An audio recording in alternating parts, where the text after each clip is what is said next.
Robert, thank you for joining us today. Would you please introduce yourself to the viewing audience? Hey, my name is Robert J. Gleich. I'm born 68 years old, born and raised in Yankton County. I'm a retired correctional officer from Mike Turfey Prison in Springfield. Perfect. And Robert, what sets you apart from the other candidates? Well, I think the most part is that I have been to county commission meetings through several different commissions. I've seen how they've made judgments in the past, and some of them work now, some of them won't, because times change, and things have to fluctuate with time. Absolutely. And then in your opinion, Robert, what is the role of a county commissioner? I would basically call it an overseer, because there is so many things they have to watch on it. They have to set the budget. They have to maintain employees as part of that budget system.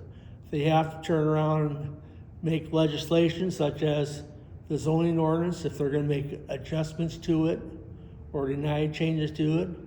And they're a judge, because if time comes down to, they can come to a meeting and turn down an applicant or correct and add a change, all within the legal law. I guess I should add that to that. Our county commission has been discussing economic development. What are your views for growth in Yankton County? Well, that's kind of a long question, because where do you look at the economic development? Is it building a new building for somebody and giving them a tax break for it?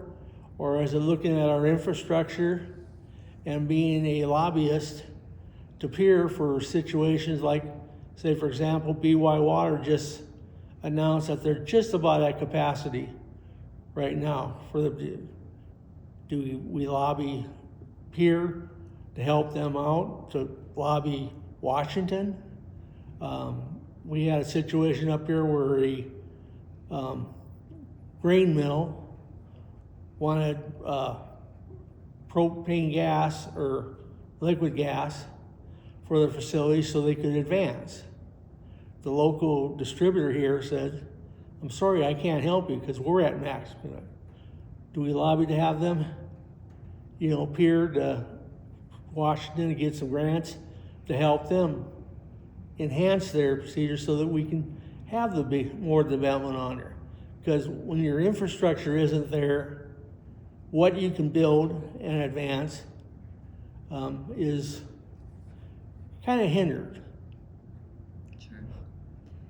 Setting the budget and establishing priorities is an important component of being a county commissioner. How will you navigate this process, and what are some of your priorities? Well, right now, Yankton County is in kind of a bad position, is that they haven't had an increase in income coming in to match the inflation and the demands of people wanting to come out of it. Now, if we're going to set priorities, first of all, we're required by law to enhance roads, help out with law enforcement and whatever they need, plus the county government.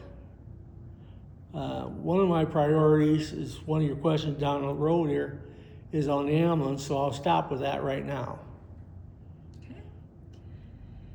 What are your views on the ambulance service for Yankton, and are changes needed? There are changes that need to be done, and basically the biggest problem the ambulance service has is we are not being reimbursed from the federal government on several of these trips that we get. And the reimbursement they do give is like half of what you really need to break even. Another part of the ambulance is, they have the same problem any other business in Yankton's got. All their infrastructure needs to be maintained. All their equipment needs to be replaced at certain times. Or, for example, like every business in town has to have a fire extinguisher examined once a year or twice a year, however often that is. The ambulance service is no different. We do have a budgeting problem with the billing service right now, which is actually doing a good job of getting us more of the collections that we weren't receiving before. But with more people, more manpower, more expense, we've got to figure out some way to fix that. At one time, the county commission had a deal brought up called an ambulance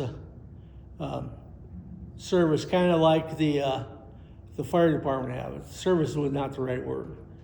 But what it was is the county could turn around and make an ambulance district and charge a little extra to help supplement that ambulance service. I supported it. I talked to the county commission at length. I said, we know the answer.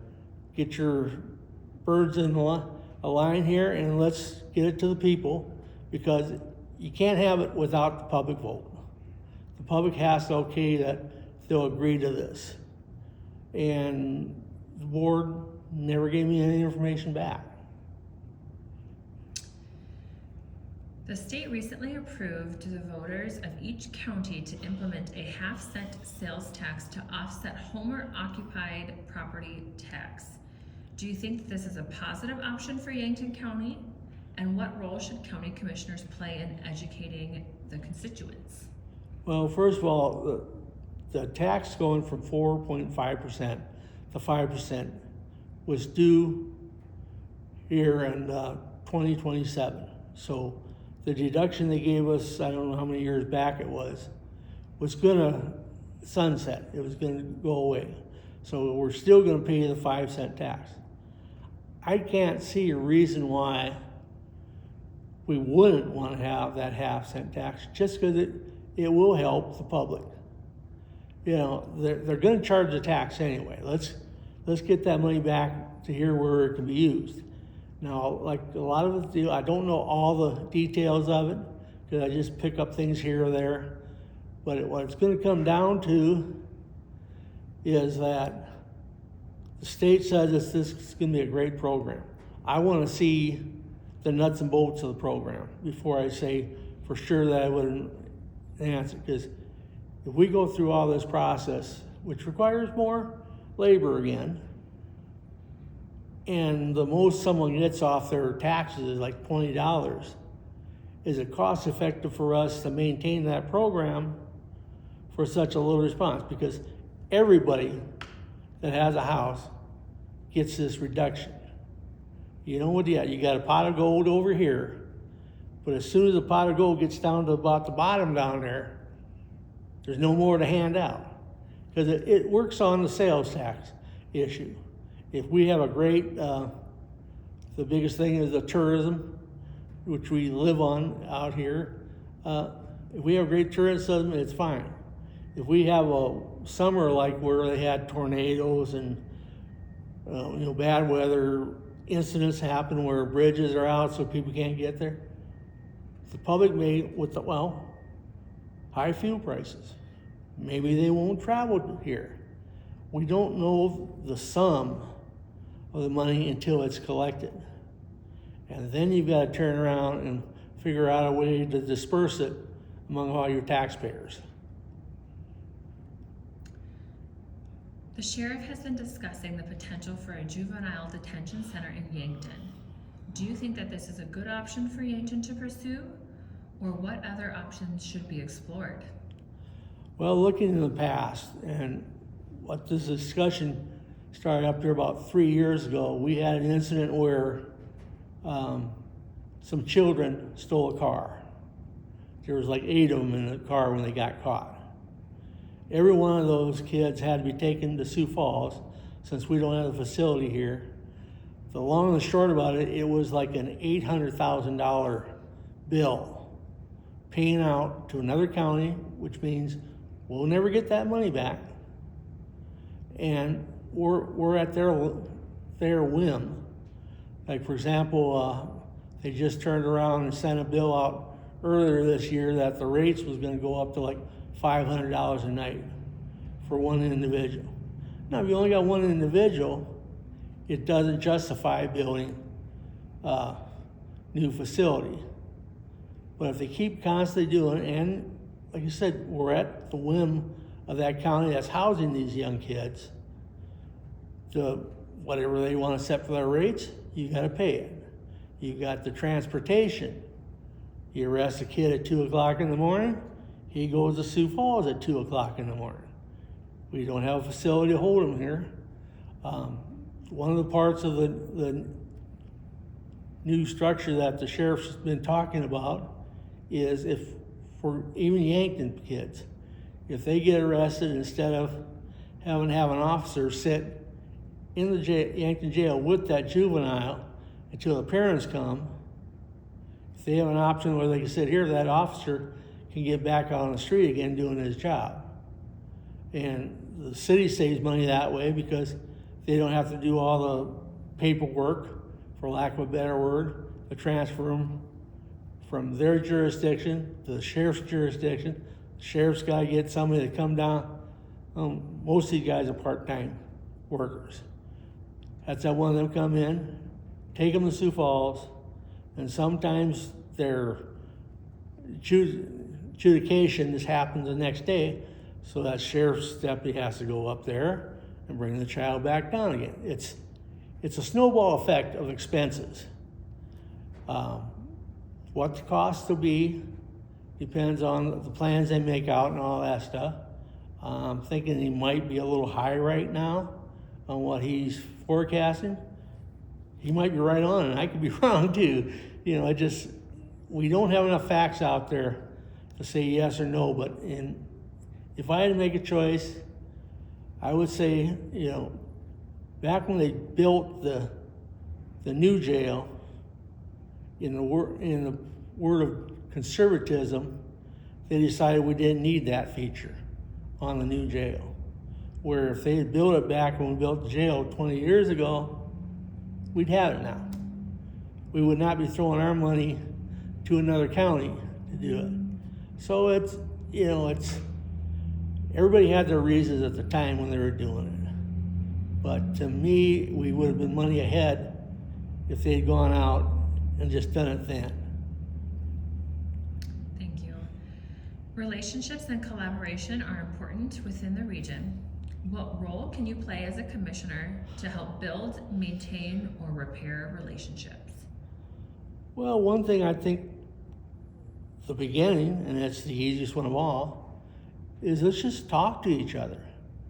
There's too much animosity between, say, the city commission, and I shouldn't say it, city government and county government. That we don't need to have. I mean, okay, I need a yellow line down this street. Who puts it down? Because we do have property like that. There are roads out here in Yankton County where one side of the road is in charge of by the city, and the other side of the road is in charge of the county. Let's work together. I mean, you don't need two crews painting one half of a yellow line down a road. One crew can do it. Instead of being antagonists, let's work together.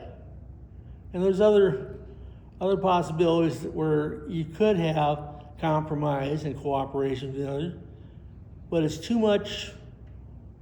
One doesn't trust the other one. I'll let you choose which one's which. If you could change something in Yankton County today, Robert, what would it be? Well, like I was just talking about there, the cooperation. I mean, there's no reason why the city of Yankton and the county commission and school board, for example, they're all possible to put out and opt out to turn around and build some project. Now, if we could turn around and have just a sit-down commission with them and find everybody's plan out. For example, the school board, I think, is planning another school. That's going to be an opt-out. That takes money away from the taxpayers. The county's talking about having the jail addition. That's going to take an opt-out. The city, I don't know what they're working on building, but I'm sure there's something out there in their game plan that they're not letting anybody know. if we can all get together, we can save our taxpayers money just by saying, school district, you take your opt-out this year. Get it done. City, do your opt-out this year. Get it done. County, take your opt-out the other year. Get it done. Instead of piling all this expense on the taxpayer at one time, because every opt-out needs citizen support. So if you look in your wallet and you can't pay your real estate taxes now, how often are you going to go and vote for an opt-out? When that's basically that's the only power the citizens in our county have. It's yes or no. My last and final question for you, Robert. Do you have anything else you would like to include in this interview that was not a part of a previously asked question? Not that I can think of, other than I would like people to sit down and stop thinking of government as a villain, but as a partner in promoting our county, promoting our cities, and the area around us. Because the city has their ideas, but the county also has 3 other cities. We call them towns, villages, whatever you want to. As far as economic development goes, those 3 towns are prime for a business to come in. Specifically, probably an ag business because of their rural settings and all that stuff. Yankton's not going to want to have those businesses in here. Because usually they have odor. They have something that local people don't want to have in their backyard. But it will fit these smaller towns. And if you advance the smaller towns, that's economic development too. If they grow up, they make more money for taxes, the county gets more taxes, maybe we can bring the balance of the shortfalls that the county commission has for their budget up, because it is economic development. Let's not just make this our little area here within 5 miles or whatever. Let's get the whole county involved. Excellent. Thank you so much for joining us today, Robert. And again, as a reminder, all of our interviews as well as election information can be found on our website, yanktonsd.com.